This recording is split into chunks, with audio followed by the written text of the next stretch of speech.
এ গ্রেডের ছবি যদি 2টো বা 5টি রিলিজ হয়, বাকি B-C গ্রেডের ছবিগুলোও রিলিজ হতে হবে, বা ছোট ছোট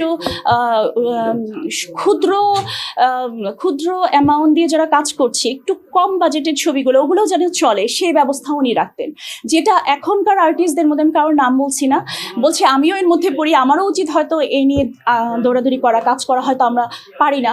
আমাদের এখনকার কেউ এটা নিয়ে কাজ করছে না, যে একটা বছরে যদি 13টা ছবি রিলিজ হয়, 13টাই আমি মান্না করব, নট পসিবল, বা 13টাই আমার হতে হবে, নট পসিবল। তো বাকিরাও যেন কাজ করতে পারে, তারাও যেন কাজে সাপোর্ট পায়, হেল্প পায়, বা হল রিলিজের সময় একটা সাপোর্ট পায়।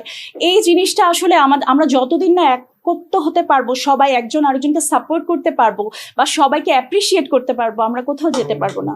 যেটা কিন্তু অলরেডি আমরা টিভি মিডিয়াতে দেখি, একজনের একটা কাজ হলে বাকি 10 জন এমনি আসে। ইটস নট দ্যাট যে আমার কাজ আমি যাব, আমার না হলে যাব না।